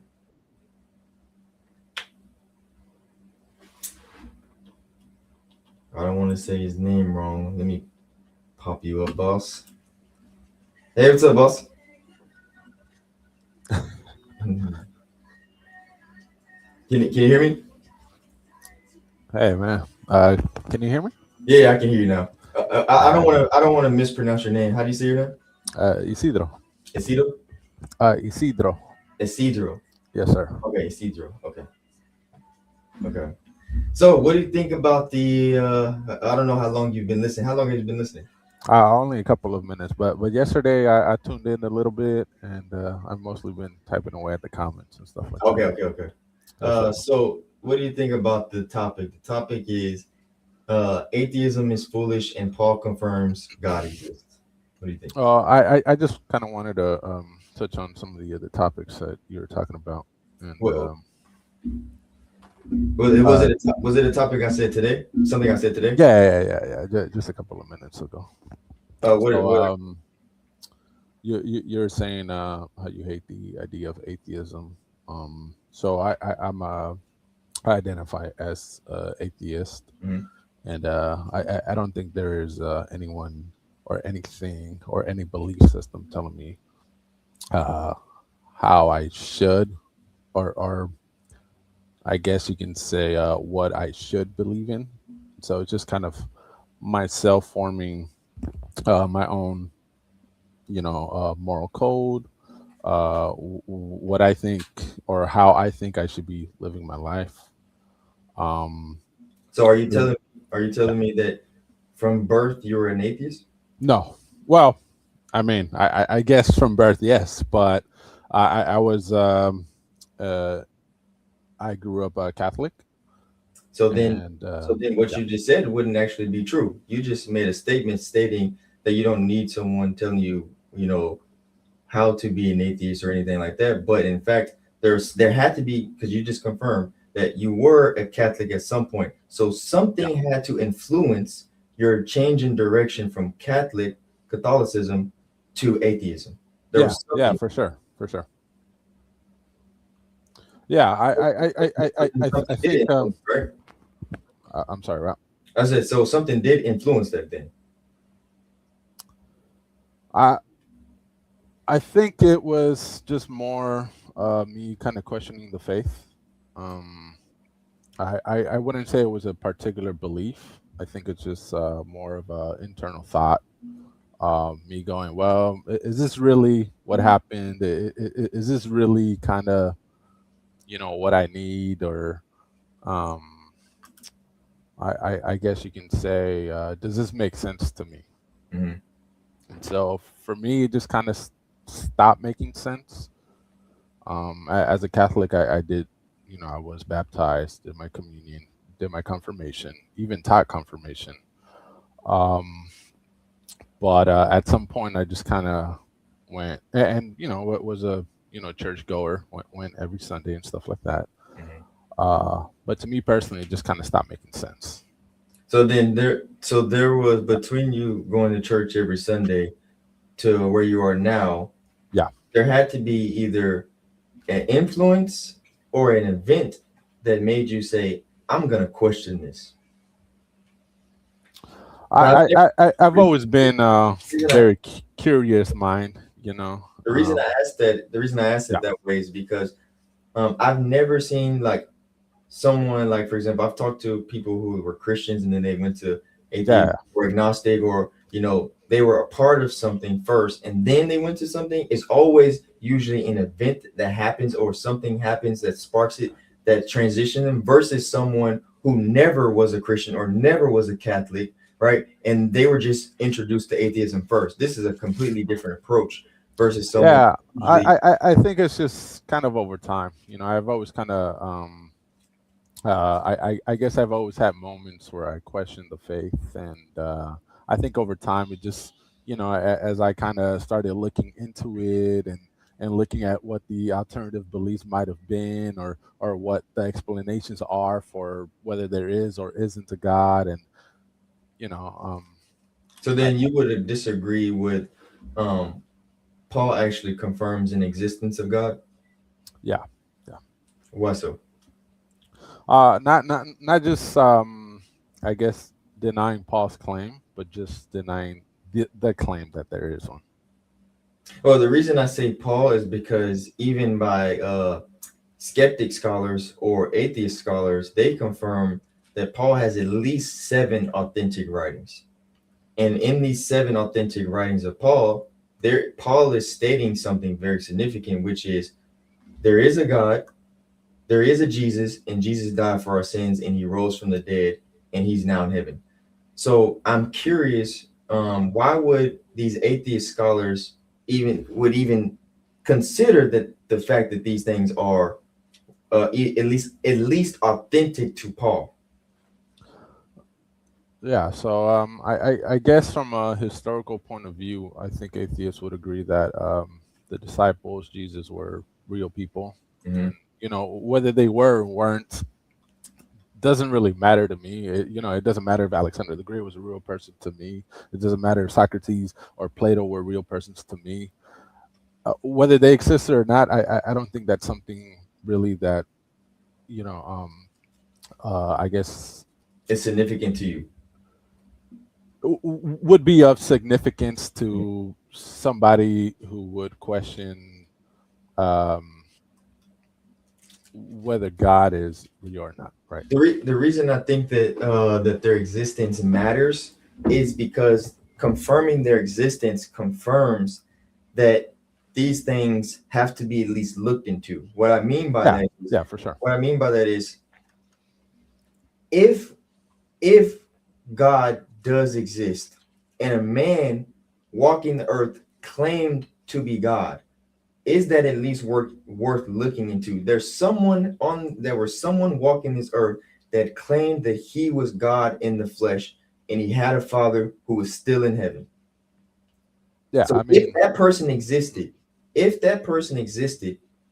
that is a very, very, very huge claim to say that this person exists. Yeah. That's why I say their existence matters, because if you don't confirm their existence, then who cares? Then I can see what you're saying about who cares if this person existed. It doesn't matter. But we're talking about a person who changed the world even that we're in today. Jesus is the most infamous name in the whole world. Yeah, I would definitely say that. Yeah, So I would agree with that. His existence matters because of his claims, not just his existence in general. His claims and confirming his existence are significant. Would you agree? Right. Yeah. I mean, for sure. I think much of what you said is definitely true in the historical sense. Obviously, those are big claims. Yeah. Especially from a religious point of view. Yeah. Sorry, go ahead. I don't know. Oh no, I was gonna say I've also kind of been looking at kind of the differences between Judaism, Islam, and Christianity, and trying to figure out why they're different. If Jesus was God, why they still haven't united? I guess you can say. I could easily tell you why.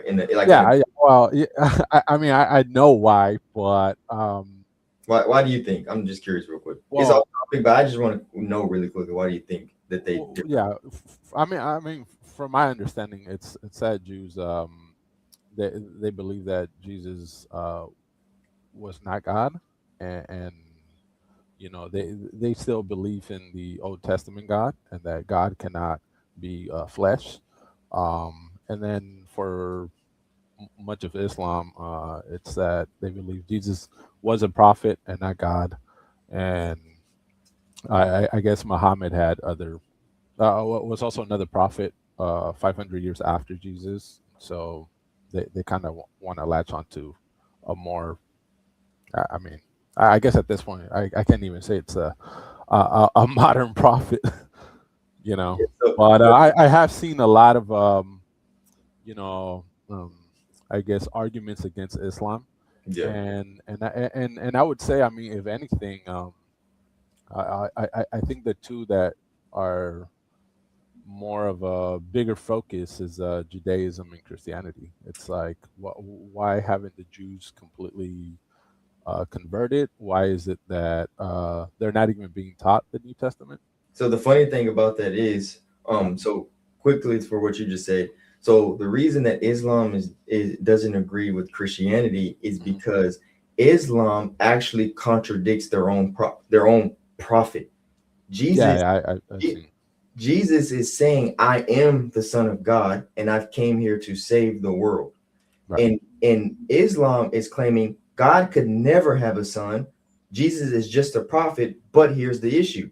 The issue is, even in the Quran, Jesus is the one coming back to save the Quran. So in the Quran, they say that Jesus is coming back. So why would an ethnic Jew be coming back to save Arabs? Why isn't your Allah sending Muhammad back to save the world? Right. They're contradicting themselves in their own book. So Yeah, I've seen a lot of those arguments. yeah, Yeah. throw them out. We don't care about that. Throw them out. That's false prophet. Yeah. No, Now, I get that. Judaism and Christianity, right? Mhm. Judaism and Christianity, they are hand in hand. They go together. And actually, one important fact that a lot of people actually either don't know or actually never actually really thought about or were taught is Yeah. actually it depends on the Jew you're talking to.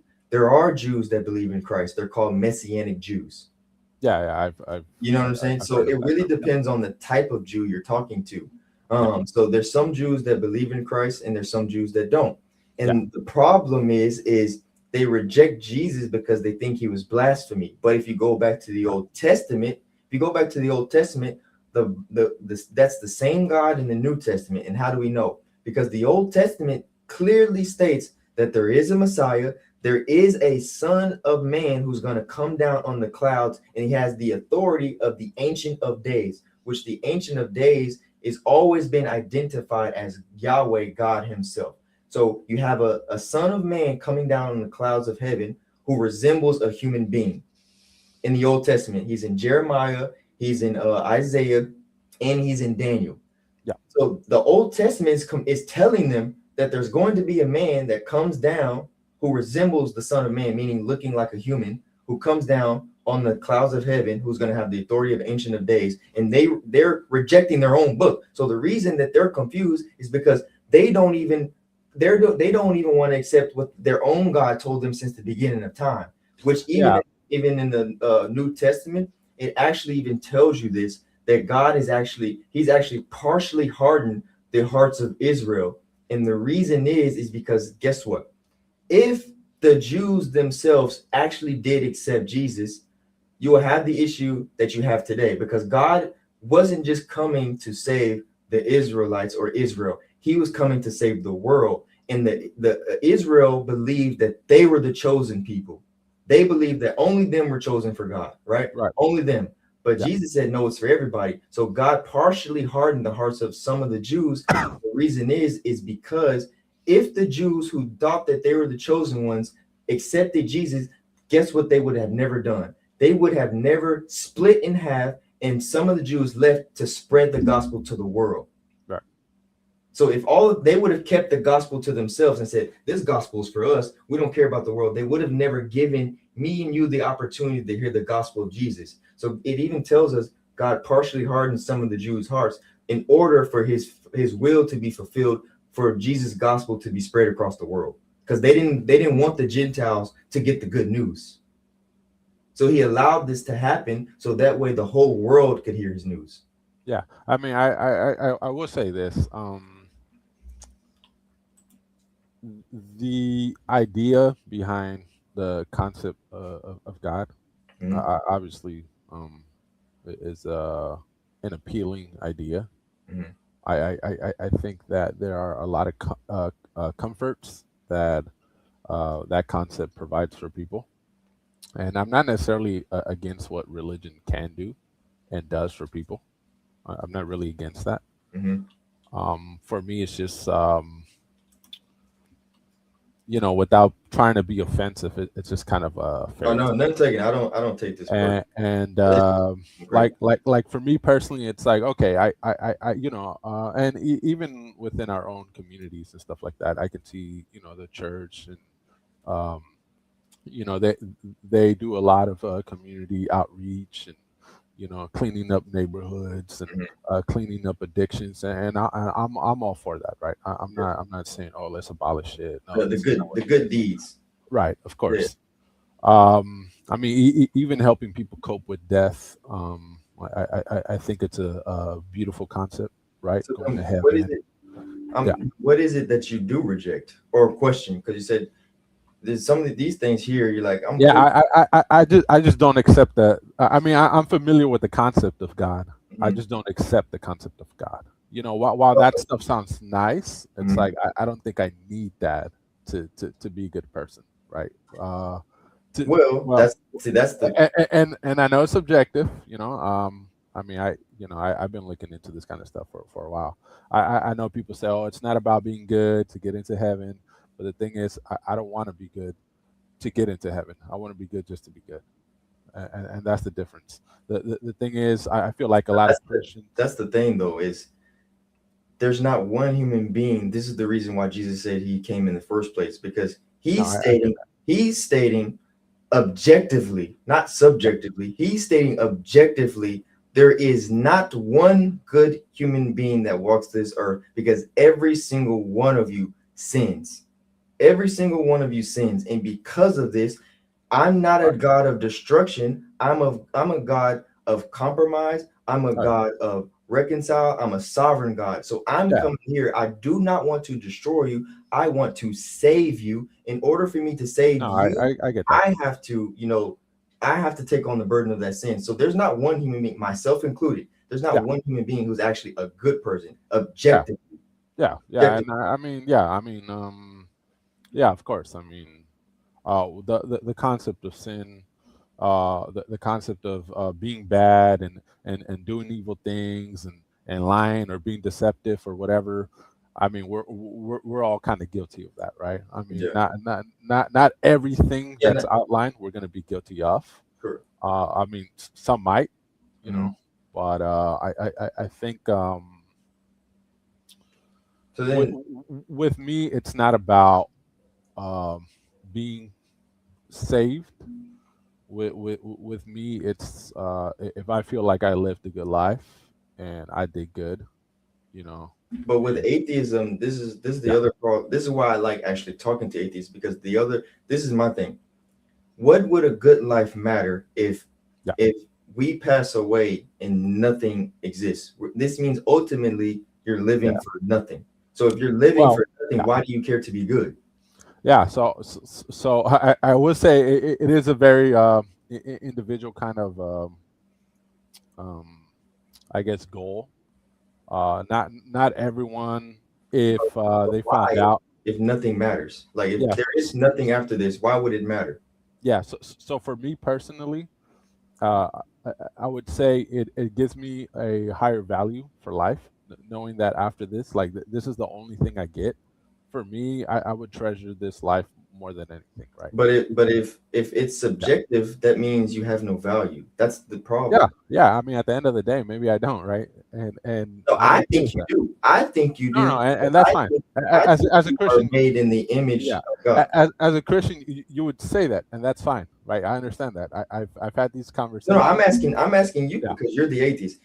yeah. How can you substantiate that you have a sense of value, which is why you do the good that you do? You said because it's building a sense of value for me. This is why I do these things. I'm saying, how could you have a sense of value as an atheist if none of this stuff matters anyway? Yeah, I mean, at the end of the day, if we kind of identify what it means to value something, yeah.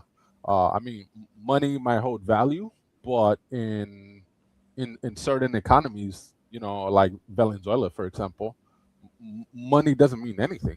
People are wiping their butts with money, right? And so like their currency doesn't mean anything. Yeah, And so again, you could say, well, what's the point of being rich in Venezuela if the money don't mean nothing, right? And okay, that's I true. get it, That's but actually in true. the U.S., if you're rich in that currency, then then you're well off, right? No, And if you're rich in the U.S., all you are just rich. It has nothing to do with because when you die, you're oh not rich well, anymore. You're just dead. no, I mean I get You that, know what I'm saying? but So yeah, what Jesus is stating is every single thing on this earth is going to perish, but your soul is going to live forever. And he's trying to make you rich in soul, not no, rich I get that. with anything else. You see what I'm Yeah, saying? I mean the concept of what you just stated, Mhm. um, I think is a type of concept that would appeal mostly to poor people, the majority. I mean, obviously, I'm poor as well. But I then mean, why are there rich Christians then? I mean, the thing is, Christianity also tends to, or not just Christianity, but just religion in general. They tend to fearmonger. They say things like, well, if you don't believe, you'll burn in hell for all eternity, and it gets people thinking, damn, like, what if that's actually what happens? And I think just out of fear, people tend to. But that's what you're doing. You're stating, well, there is no God, so I'm okay with it if I'm wrong of going to hell. Well, I mean, as an atheist, I don't believe in a hell, right? No, I know that, but I'm saying if Uh-huh. you are wrong, then what? Yeah, yeah, okay, You so have no way, just like your argument against me is, you have no, no no, way of saying that there actually is a God. I could put yeah, the same hypothetical on you and yeah, say, of what course, if you're wrong and you take your soul there? What do you do then? yeah. So okay, so I would say, because obviously that's the common theme that I hear a lot is that well, there's no risk in Christians believing because if you're right, then you go to heaven, and if you're wrong, then nothing happens. No, And if we're right, it's not just go to heaven. If we're right, Jesus is stating you're going to have a new body that will never die. So I'm going to be born again in this flesh, but it will never be able to die again. I'm going to have all the good foods to eat. I'm never going to have to worry about cancer. I'm never going to have to worry about scratches or burns or crying or any of these things. He's yeah, stating that the earth we live on is going to be a new one that I will get that. never perish. I So get it's that. not just go to heaven. It's a reforming of Yeah, what we see today. yeah, yeah. I mean, as I said before, it sounds good, right? And I think that's the Doesn't big that sound appeal. better than what we live right now? Well, of course, So why would you not want to at but least take yeah, but that but risk? that's also kind of the fantasy of it. The fantasy of it is what I'm saying. It's supposed to be above where we are now, so that it can appeal to people. So that people say, I want a piece of that, you know. Um, but what I was saying is that, you know, for me personally, it doesn't matter to me. You Well, know, I think okay. This is. yeah. I'm gonna just ask this: what about God do you reject? Because there's something about God that you say I Uh-huh. don't believe in His system. So there's something that's making you say Yeah. I reject Him because of. Yeah. So I think it's the main thing. I think What it's the kind of hell? the inconsistency of his God given morality. Um, I think people like to say, he's responsible for, giving us a moral compass. People say, well, without God, how would you know right from wrong? But the thing is, and I know kind of the answer that people already give when I kind of question God's morality.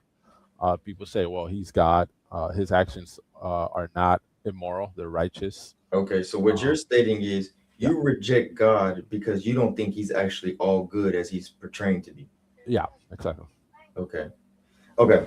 And I would guess I would I would have guessed that the reason this is because a lot of it has to do with possibly the Old Testament God. Yeah, I mean, of course. Yeah. And a lot of times what I see is when you're on that side of the world, like when you're on the atheist side of the Old Testament, Yeah.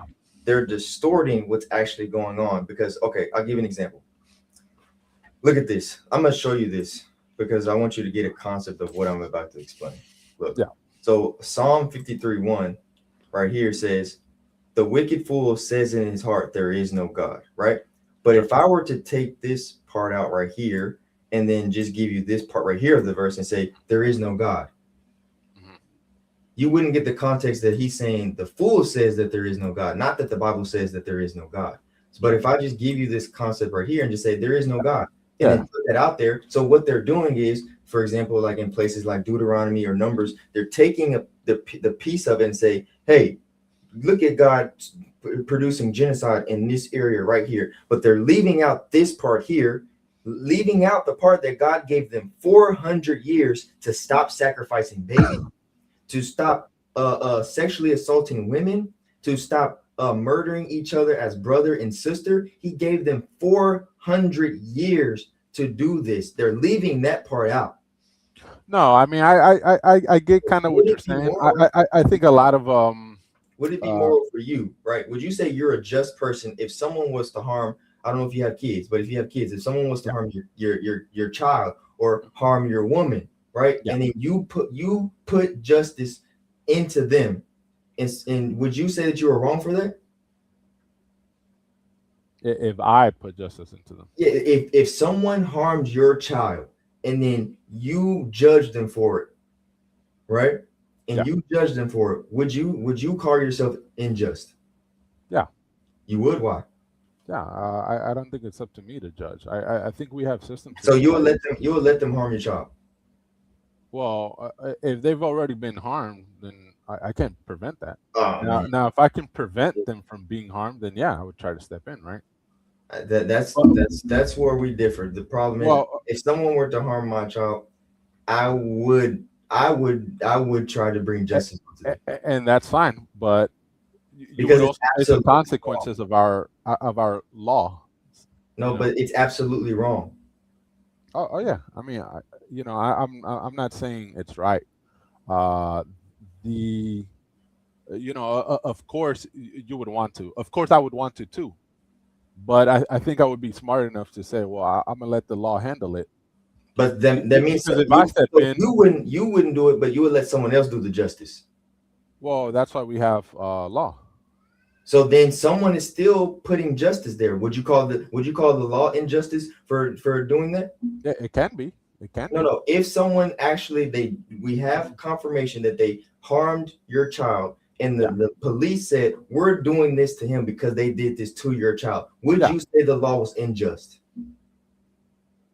In that instance, no, it's just. Exactly. This is what God is stating. God is stating, I love all of my children. And if someone harms my children, and in the instance of those cases of like the genocide that they want to use in the Bible, these people were sacrificing babies. And God said, stop doing it. And he gave them 400 years to stop doing it. And he said, you know what? You're not getting it. Now I have to bring judgment upon you. He's not unjust. He's just because he promised those babies who are now in heaven with him, I'm going to get justice for what they did for you because I claimed I loved you. Do you see my point? I see it, but I think you can kind of tell that that's not a good enough answer. Because you reject God, that's why. But you know the logic, the reasoning I'm using is true. You just don't want to apply it to God, because I just applied the same analogy to the law, to the police, and you said yes, but when I applied to God, you said no. No. Listen, I believe that just like the law, God can be just, but he can also be unjust, just like the law, right? I gave you instances. I said it myself. Do I think the law is always just? No. Sometimes injustice happens. Well, that's because the law is man. Sometimes they'll get stuff wrong, even if it actually didn't occur. God knows everything that occurs, so he can't be unjust because he knows the truth already. That's the difference. Yeah, I think my biggest rejections is that God is not he's not omniscient. You don't think he's omnipresent? No, not omnipresent. Omniscient, Oh, okay, meaning okay. he knows past, Yeah, he knows past, present, and future. Yeah. yeah. That to me doesn't really make sense considering how things have kind of developed. And here's the thing, right? Here's the thing. If God was not omniscient, why would it take away from him? You know, like if we're to say, okay, you know, God created things to be a certain way, they developed, you know, or they kind of turned out to be another way, and now he's trying to, you know, fix things. And people say, oh no, you know, that's not what he's doing. You know, this was already planned out before his creation. He knows exactly how things are going to turn out. So in the Yeah. Bible, did you see him trying to fix things, or did you just Oh see yeah. him? Oh yeah. No. Right from the beginning. Right from the beginning. In the Bible, when these things occurred, it tells you this happened and God did this. God did this. God did this. It never shows you God scrambling and trying to pick up the pieces. Never. Never, ever, ever. It kind of did though. It It kind of does. did though. It did though. Especially Old Testament did.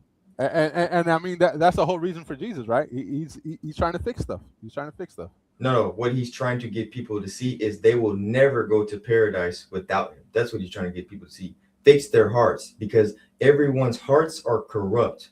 He's stating that the people who are living on this earth, all of you are corrupted, and you're misusing the good that I gave you. I gave you hands not to hurt your mother, not to hurt your sister. I gave you hands so you can garden and feed your family, not to abuse your wife. Yeah. That's why I gave you hands. Yeah, And he's correcting things like this. but you say he's correcting things. He's correcting what humans are corrupting, not God. You are trying to make it seem like God is corrupting things. No, humans are corrupting things. No. That's not what I said. Yeah, What I said God, is he's yeah, trying God to will fix do things. something, and God will do something, and He will try to fix it. Meaning, God makes an action, and He's trying to fix it. No, humans are committing actions, and God is coming to correct the humans. Right, but he's correcting the act of correcting, Humans, not which is his creation. God is not. God is not correcting Himself. He's correcting humans. But he's correcting his creation. What does that mean? I mean, you know, I'm gonna say it like this. Because you're saying God is the corrupt person. Is it God corrupt or is humans? I mean, humans can be corrupt. That's fine, right? Well, I'm saying if God is coming to correct something that humans that are corrupt, that doesn't mean God is corrupt just because a human is corrupt. No, I mean that's not even what I said either. I never say Well, that no, God you said was you corrupt. reject God because He's inconsistent, because He'll do something here and then try to fix it over here. But I'm telling you, it's not Him doing something over here and then trying to fix it over here. What's happening is humans are doing something here, and then God has to come clean up their mess over here because He says He loves them. That's what's happening. Yeah, I get it, and I don't think you're really understanding what I'm saying. But it's fine. I do see people are getting a little antsy though, so I'm gonna let somebody else. They starting to be like, man, these guys going back and forth. This will never end. So I do appreciate the time. Yeah. Appreciate you for coming. Yeah. I definitely want to give other people a chance though. Yeah. Appreciate it. But I'll see if I can come on another time, and then maybe we could pick up from there. Yeah, I appreciate you. You said Isidro, right? Isidro? Yes, sir. Okay. Did I say that right or I messed it up? No, you got it. I appreciate you. Also, hopefully I see you another time. Yes, sir. Alrighty. All right, y'all.